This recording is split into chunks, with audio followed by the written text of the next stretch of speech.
Assalamualaikum warahmatullahi wabarakatuh. Selamat datang kembali di channel Radio Story. Masih bersama dengan saya, Mas Alam. Untuk kisah kali ini masih melanjutkan dari kisah yang sebelumnya, yaitu kisah yang berjudul Dia Datang di Saat Aku Telah Tiada. Cerita ini ditulis oleh akun Facebook bernama Nita.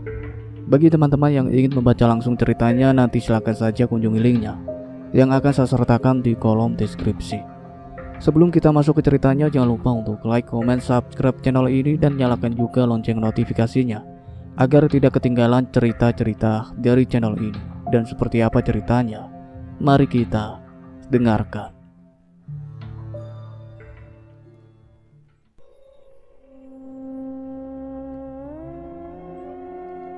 Hukaira pun yang terbuyar dari lamunannya karena melihat sebuah mobil truk melaju.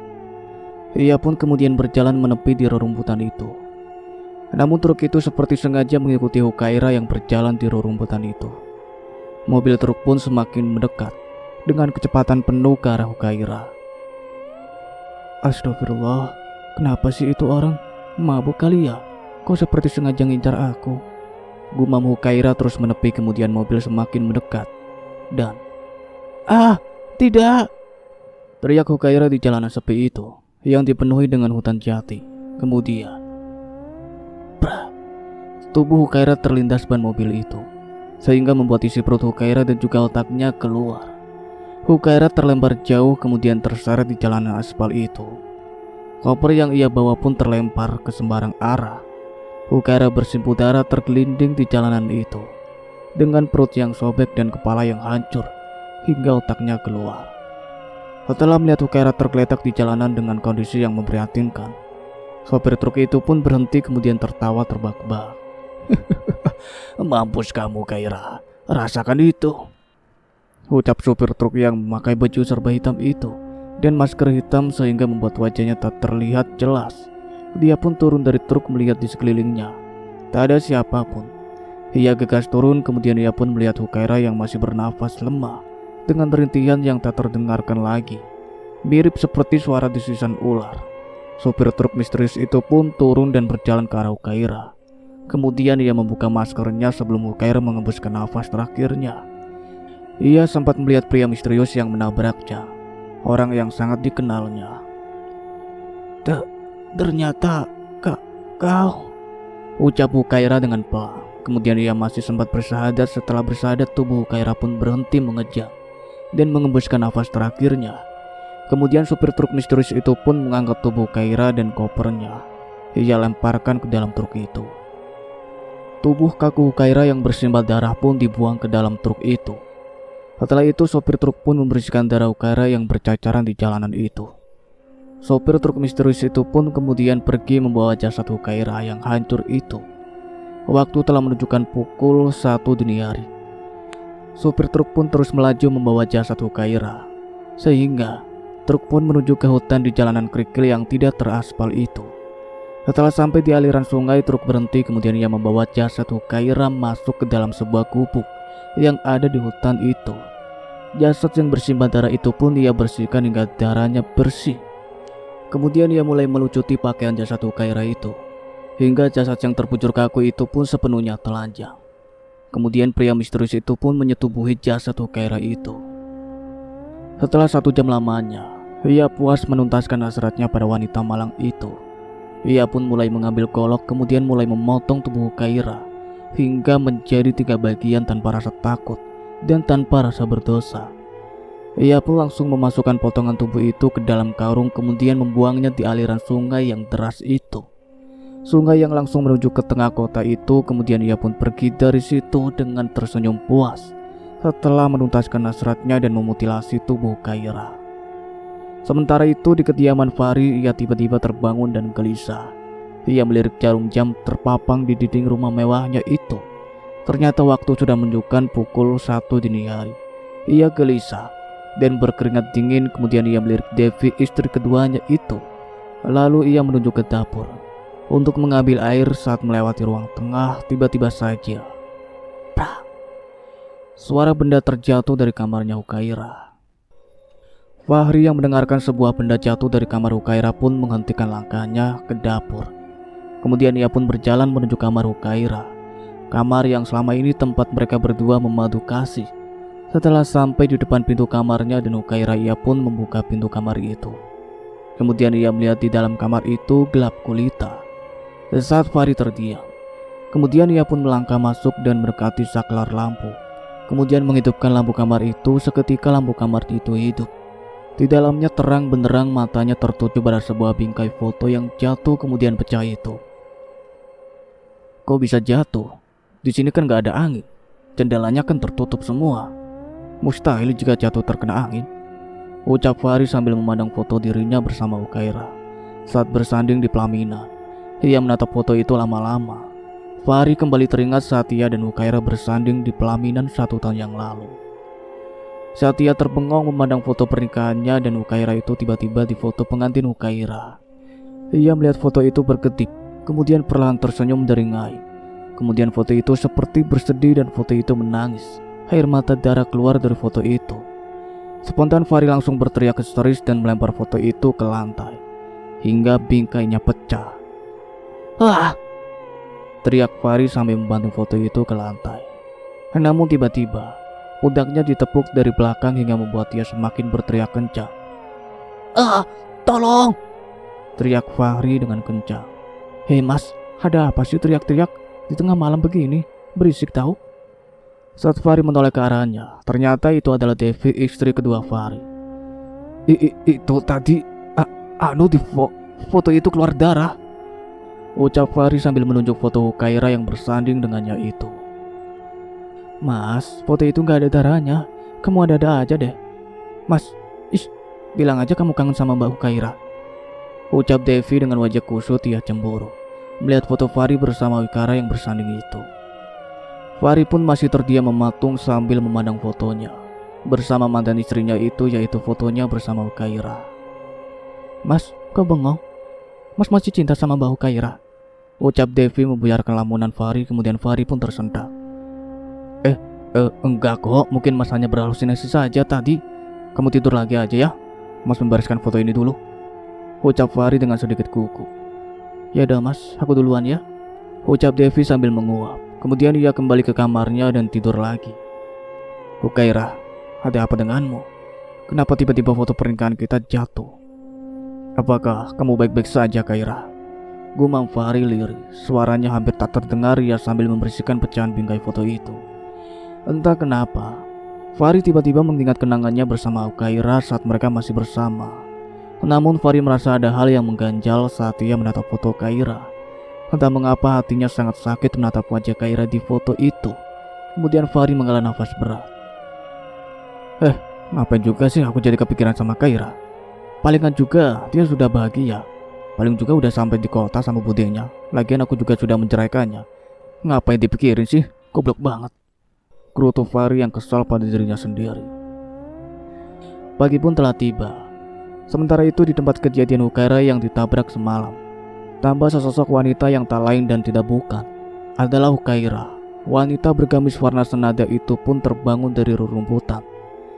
Saat menyadari seluruh tubuhnya merasa nyeri dan sakit, ia belum menyadari bahwa dirinya sudah meninggal terlindas truk. Ia mengira ia hanya pingsan di tengah jalanan. "Duh, kok badanku sakit semua sih? Mana koper aku? Hilang lagi. Jangan-jangan semalam aku dirampok," ucap Hukaira yang belum menyadari bahwa dirinya telah tiada itu. "Oh iya, semalam kan ada mobil truk. Apa aku semalam dirampok yang punya truk itu ya?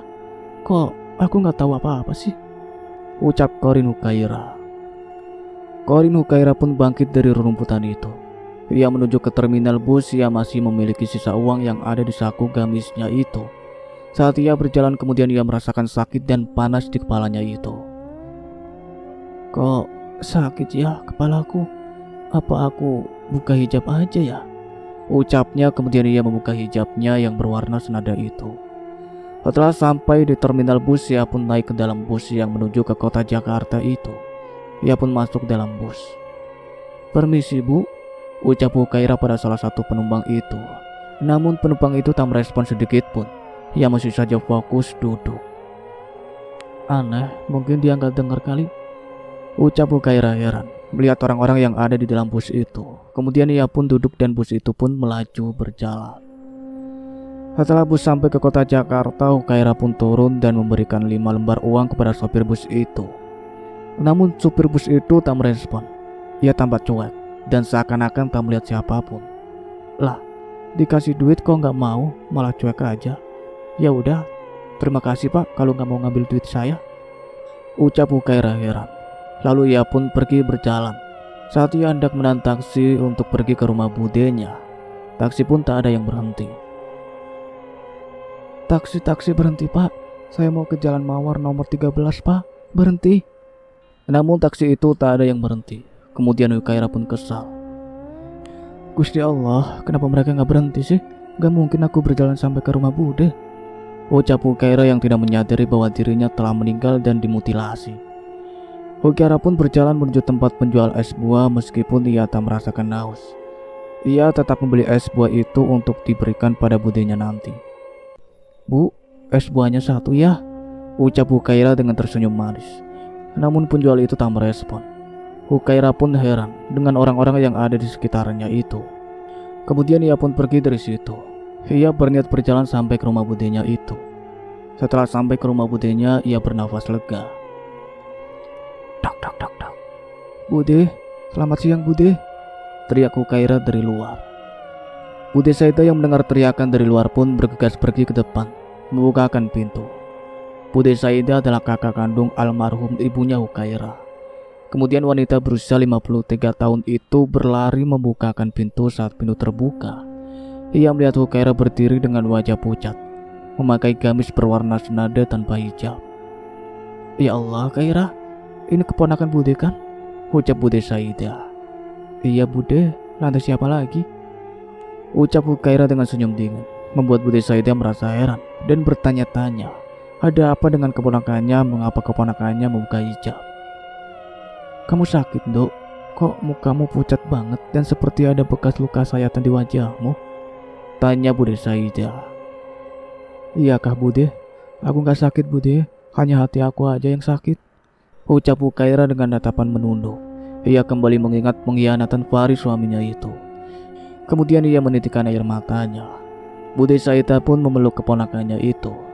Janda tanpa anak itu pun mendekap Hukaira dengan erat. Meskipun ada yang aneh, Bude Saida merasakan tubuh ponakannya itu sangat dingin, seperti tak ada aliran darah. Tangis Hukaira pun pecah di pelukan budenya itu. Mas Fahri Bude, Mas Fahri mengkhianatiku, ucap Hukaira dengan tangis yang pecah. Sudah Nduk, masuklah, Bude sudah tahu semuanya. Fahri memang kejam padamu. Lupakan lelaki biadab seperti itu, ucap Bude Saida sambil mengelus punggung Hukaira. Kemudian Hukaira mendongak dan menatap budenya itu. Siapa yang memberitahu Bude kalau Mas Fahri selingkuh? Ucap Hukaira menatap budenya. Fatan yang memberitahukan Nduk. Fatan semalam datang ke sini dan memberitahu semua yang terjadi. Kamu tenang saja, kamu tidak sendiri. Kamu masih punya Bude kok, ucap Bude Saida kepada putri adiknya itu. Terima kasih Bude. Hukaira pun memeluk erat sang budenya itu. Ia sangat sayang pada budenya seperti ia sayang pada kedua orang tuanya. Setelah masuk, Hukaira pun disuruh budenya untuk istirahat, karena Bude Saida kasihan melihat keponakannya yang wajahnya pucat itu. Hukaira pun tidur dan anehnya dia tidak merasakan lapar ataupun haus. Bahkan ia pun tak membuang air besar dan air kecil. Lagi ia pun melangkah ke dapur untuk meminum air. Namun rasa air itu tak ada rasa apapun. Seakan-akan air itu tak sampai ke tenggorokannya. Kemudian ia pun berjalan menuju Magicom hendak menyendok nasi. Ia akan tetap makan walaupun ia tak merasa lapar.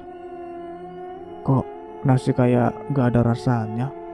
Aku pun gak merasakan lapar sama sekali. Aku kenapa sih? Ucap Hukaira memandangi nasi itu. Kemudian ia kembali ke kamar hendak tidur lagi. Sementara itu Bude Saida yang hendak ke pasar saat melewati jembatan menyeberang sungai besar itu. Semua warga yang ada di sana dihebohkan dengan penemuan mayat wanita yang dimutilasi di dalam karung. Wajahnya telah hancur dan tak bisa dikenal lagi. Bude Saida pun menyibak kerumunan itu dan melihat korban mutilasi itu. Kasihan banget ya korban mutilasi itu. Kalau dilihat-lihat masih muda ya. Hanya saja wajahnya udah hancur, gak jelas lagi, mana ditaruh di dalam karung lagi.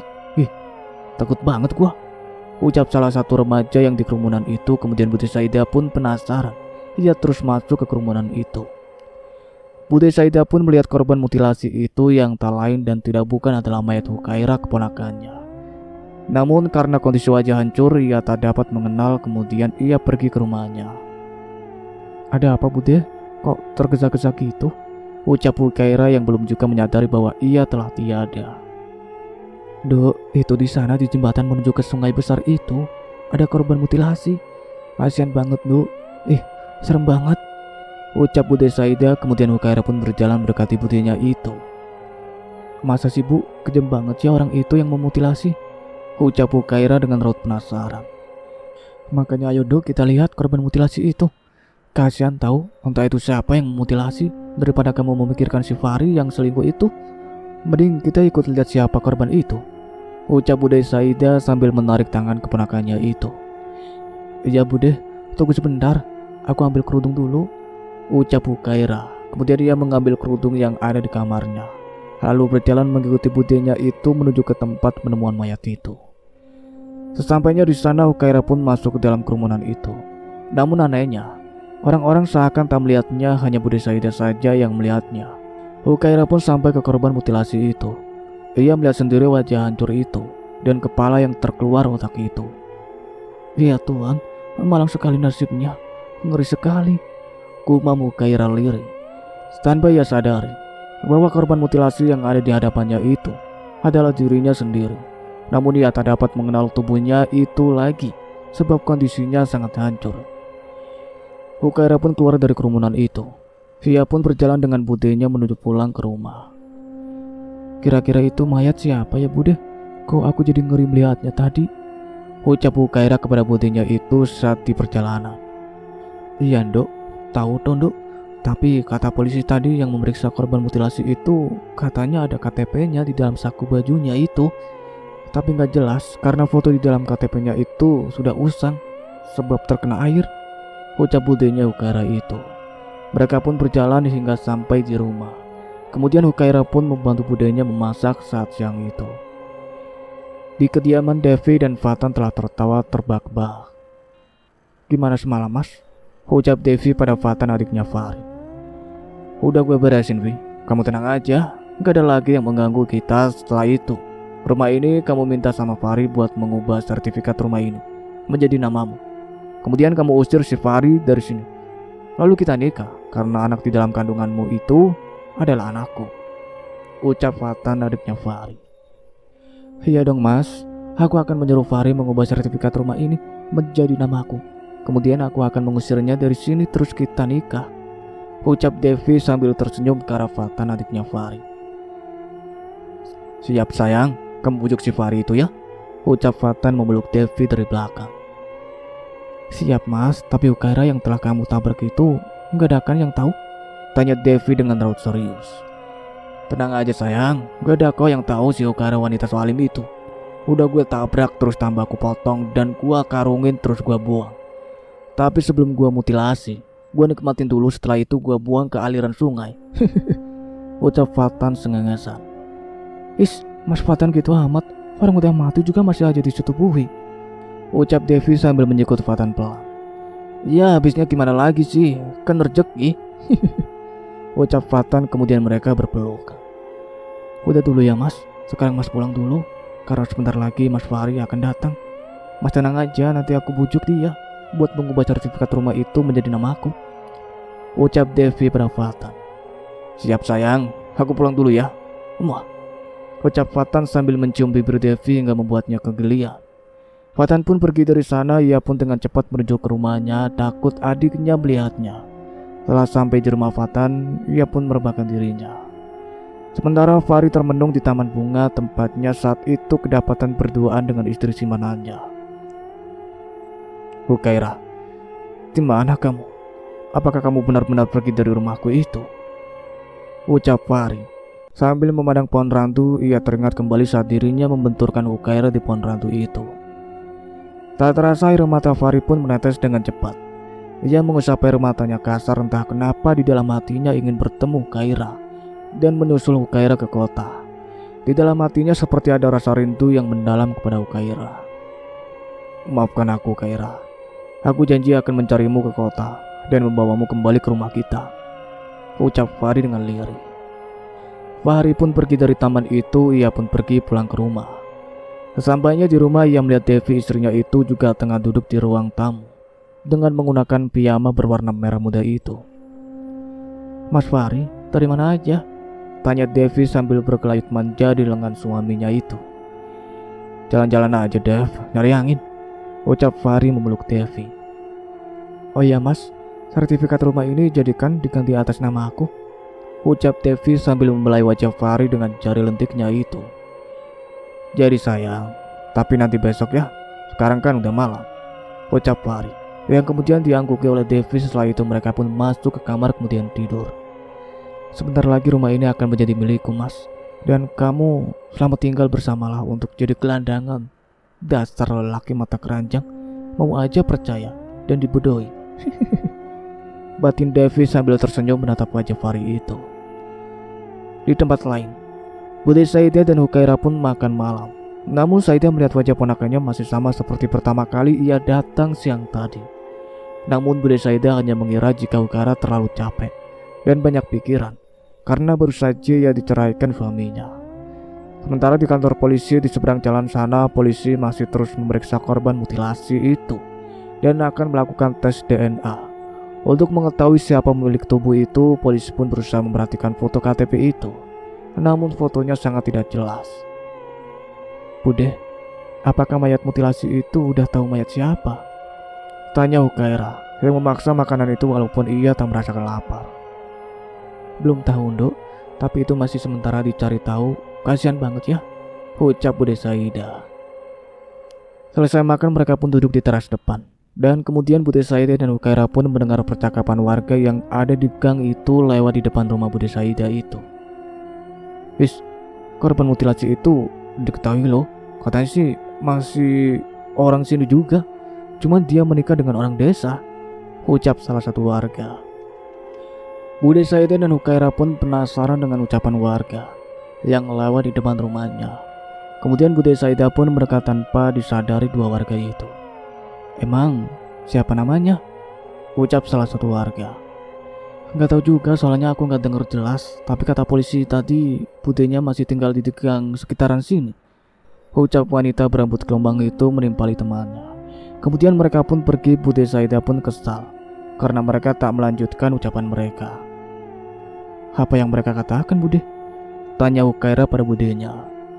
Itu, Nduk, katanya korban mutilasi itu udah diketahui, ucap Bude Saidah sambil menatap ke kantor polisi di seberang rumahnya itu. Ah, serius, Bude? Emang mayat siapa itu, Bude? Tanya Hukaira sambil mengerutkan keningnya. Bude juga gak tahu, Nduk, gak dengar jelas ucapan warga tadi. Tapi kata mereka di sekitar gang sini ada keluarga korban itu, dan korban itu katanya orang sini juga. Hanya saja dia menikah dengan orang dari desa. Entah desa mana Bude gak tahu, ucap Bude Saidah panjang lebar kepada ponakannya itu. Hah, serius Bude? Aku kok penasaran toh, ucap Hukaira yang tak menyadari bahwa korban mutilasi tersebut adalah dirinya. Malam pun menunjukkan pukul 10 lewat. Kemudian mereka pun tidur. Hukaira pun membaringkan tubuhnya di atas dipan milik budenya itu. Sementara budenya masih sibuk melirik keluar banyak warga dan juga polisi. Kening Bude Saidah pun berkerut saat melihat polisi membawa kantong jenazah yang menuju ke rumahnya diikuti oleh beberapa warga. Bude Saidah pun menyibak gordennya. Kemudian warga dan polisi dan Pak RT pun sampai tepat di pintunya lalu berteriak. Saidah, Saidah, Assalamualaikum, ucap Pak RT. Kemudian Bude Saidah pun buru-buru keluar rumah dan dia pun membukakan pintu. Kantong jenazah yang berisikan korban mutilasi itu pun diletakkan tepat di terasnya itu. Waalaikumsalam Pak RT, jawab Bude Saidah sambil membuka pintu. Kemudian ia pun menatap kantong jenazah. Bude Saidah pun menatap kantong jenazah itu. Kemudian ia menatap polisi dan Pak RT itu, lalu menatap warga. Tatapan Pak RT pun sendu. Menatap Bude Saidah, wanita yang berumur 56 tahun itu semakin dibuat bingung. Maaf Pak RT, ada apa ini? Kenapa kantong jenazah ini dibawa ke rumah saya? Tanya Bude Saidah. Pak RT dan Pak polisi tak langsung menjawab. Mereka hanya menarik nafas dalam-dalam kemudian mengembuskan pelan. Begini Ida, setelah korban mutilasi itu diotopsi, ternyata korban itu adalah jasad Hukaira. Ucap Pak RT dengan berhati-hati. Dek, detak jantung Bude Saida berpacu sangat kencang. Kemudian Bude Saida terdiam. Sesaat setelah 5 menit terdiam, ia pun terkekeh. Pak RT, bercandanya gak lucu. Kok mayatnya Hukaira? Hukaira itu baru datang siang tadi. Dia ada sedang istirahat di dalam kamar. Ucap Bude Saida dengan tenang, sebab dia tak percaya karena Hukaira jelas-jelas ada di rumahnya dan sedang beristirahat. Bu Saida, ini fakta adanya. Kami menemukan barang bukti korban, KTP-nya pun telah jelas terlihat setelah diteliti ternyata benar. Itu KTP Hukaira. Dan juga beberapa barang bukti lainnya di dalam koper yang dibuang bersama korban di dalam karung itu. Ucap Pak Polisi. Kemudian Pak Polisi pun mengambil koper milik Hukaira yang ia bawa dari kampung itu dan menunjukkan semua barang-barang milik Hukaira. Bude Saida pun penasaran, kemudian mendekat dan melihat KTP itu. Seketika mata Bude Saida membelalak lebar saat melihat itu KTP milik Hukaira keponakannya itu. Belum puas singgah di situ, Bude Saida pun meminta warga untuk membuka kantong jenazah itu. Setelah dibuka, Bude Saida pun mengamati jasad yang dimutilasi itu. Pandangan mata Bude Saida tertuju pada kaki korban mutilasi itu. Dan benar saja, ternyata itu adalah jasad Hukaira, keponakannya. Karena di kaki Hukaira dan tanda lahir yang hitam bulat itu. Tidak mungkin ini kamu, Dok. Kamu ada di kamar. Ucap Bude Saida terbata. Bude Saida pun shock saat melihat kenyataan bahwa benar-benar mayat keponakannya. Kemudian Bu Saida terhuyung dan menekan dadanya yang terasa sakit itu. Air mata Bu Saida pun luruh tanpa permisi. Ida, kamu tidak apa-apa kan? Ucap Pak RT sambil memegang pundak Bude Saida. Kemudian Bude Saida pun tak menjawab pertanyaan Pak RT. Ia pun lari ke dalam rumah menuju kamar Hukaira. Kaira, Dok, buka pintunya, Dok. Ucap Bude Saida berteriak di depan kamar Hukaira. Ibu-ibu yang ada di luar pun menyusul mengikut Bude Saida ke dalam rumah mereka. Takut terjadi sesuatu kepada Bude Saida, kemudian menyusul Bude Saida ke kamar Kaira. Hukaira yang berbaring pun terganggu saat mendengar suara riuh warga dari luar dan suara budenya berteriak memanggil namanya. Kemudian ia keluar kamar membukakan pintu kamar itu. Ia melihat budenya berdiri di luar kamarnya. Bude, ada apa? Kenapa Bude berteriak? Ucap Hukaira dengan raut wajah bingung. Bude Saida pun menatap Hukaira dalam-dalam. Kemudian ia baru menyadari bahwa selama ini ternyata kaki Hukaira tak menampak di lantai, hanya melayang sejengkal saja dari lantai. Seketika mata Bude Saida memanas. Kemudian ia pun menangis tak sanggup berbicara lagi. Bude Ida, kenapa Bude menangis? Apa yang terjadi? Mengapa kantung jenazah itu dibawa ke rumah Bude? Ada apa ini, Bude? Ucap Hukaira sambil memperhatikan keluar di luar tanpa Pak RT dan polisi belum pergi. Warga pun semakin banyak mengerumuni rumah Bude Saida hingga membuat Hukaira penasaran dan keluar pergi. Astagfirullahaladzim, ternyata benar itu adalah jasad Kaira. Berarti yang dari siang tadi bersamaku bukanlah Kaira melainkan Korinnya. Allahu Akbar. Tidak, Kaira anak Bude. Siapa yang tega membuatmu seperti ini? Bude Saida pun berteriak histeris. Kemudian semuanya menjadi gelap. Dia pun pingsan tak sadarkan lagi. Seketika ibu-ibu yang ada di sana dan bapak-bapak langsung menggotong tubuh Bude Saida ke kamar. Bude Saida pun pingsan, kemudian beberapa warga menggotongnya ke dalam kamarnya. Ada beberapa ibu-ibu yang menemani Bude Saida di kamarnya. Sementara warga lainnya mengurus jenazah Hukaira untuk dikafani dan dimakamkan besok siang.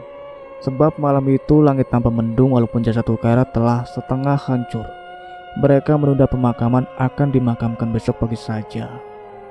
Hukaira yang masih belum menyadari dirinya telah meninggal pun langsung tersendak kaget melihat budenya pingsan dan digotong warga ke dalam kamar. Kemudian ia pun masuk ke dalam kamar budenya. Di sana ia melihat budenya dibaringkan di ranjang tanpa beberapa ibu-ibu lainnya sedang memijat-mijat pelipis budenya dan kaki budenya itu agar cepat sadar. Bu Asri, apa yang terjadi pada Bude? Kenapa Bude bisa pingsan, Bu? ucap Kaira pada salah satu tetangga budenya yang ia kenal itu yang bernama Asri itu. Namun Ibu Asri pun tak merespon Hukaira karena ia tak bisa melihat sosok tak kasat mata seperti Corin Hukaira itu. Karena Bu Asri tak menjawab pertanyaannya, akhirnya ia pun pergi keluar. Melihat banyak warga di sana dan beberapa warga lainnya membersihkan jasadnya yang dimutilasi itu. Loh, ini kenapa? Kok korban mutilasi itu dibawa di rumah Bude sih? Pantas aja Bude pingsan, ucap Hukaira yang belum juga menyadari bahwa dirinya telah meninggal. Kemudian ia mendekat, tak ada yang melihatnya sama sekali. Kasihan banget sih Bude Saidah kehilangan keponakannya dengan cara tragis seperti ini. Padahal Hukaira telah ia anggap seperti anaknya sendiri, ucap salah satu ibu-ibu yang membersihkan potongan tubuh Hukaira itu. Dek. Perasaan Hukaira pun tidak tenang. Ia mulai merasakan gelisah. Di dalam hatinya jantungnya pun bergetuk. Ia kemudian perlahan mendekat ke arah kepala korban mutilasi itu. Kemudian matanya tertuju pada koper dan berisi barang-barang miliknya itu. Ia pun baru menyadari itu. Semua barang miliknya dan KTP miliknya. Hukaira pun berjalan mendekati kopernya itu. Kemudian ia melihat KTP-nya yang ada di dalam tasnya itu. Lalu ia melihat semua barang-barangnya yang ia bawa dari desa setelah ia diusir oleh Fahri, mantan suaminya itu. Iya, ini kan KTP aku sama koper aku. Kok bisa ya ditemukan di dalam karung bersama korban mutilasi itu? Ucap Hukaira bertanya-tanya pada dirinya sendiri. Kemudian Hukaira pun terdiam sejenak dan mengingat kejadian saat ia pergi dari kampung. Ia kembali mengingat kemudian.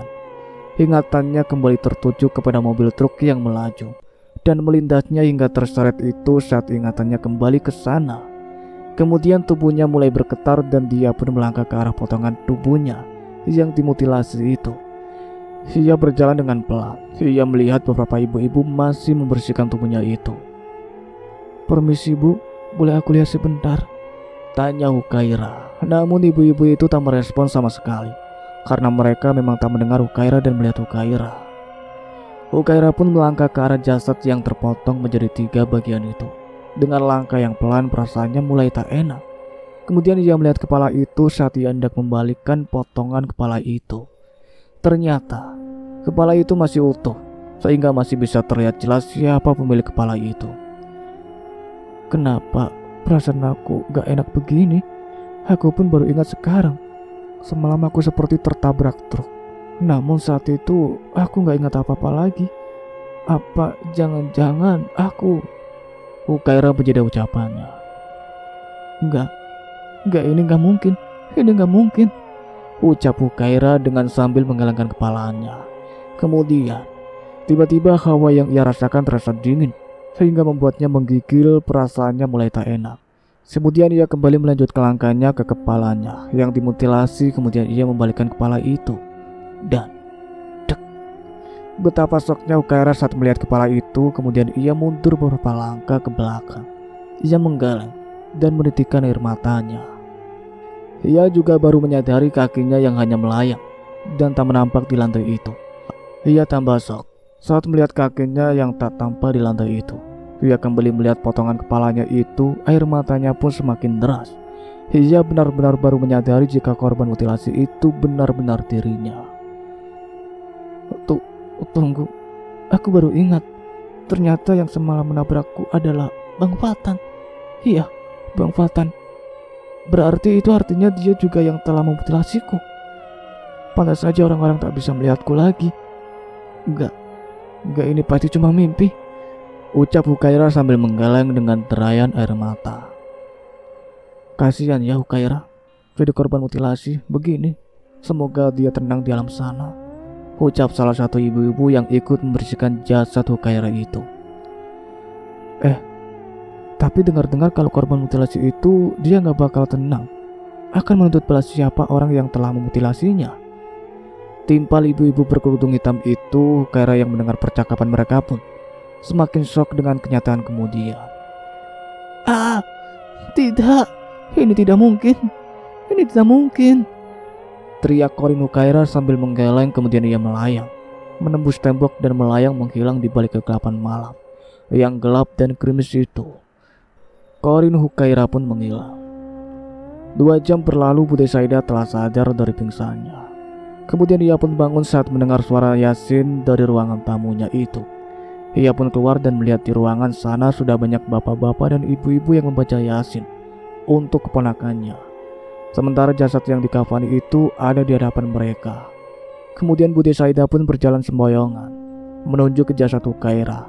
Ia kembali menangis di hadapan Hukairah waktu pun menunjukkan pukul 11:30. "Kairah, kenapa kamu seperti ini, Nduk? Tolong beritahu Budi siapa yang membuatmu begini," ucap Budi Saida sambil memeluk jasad Kairah.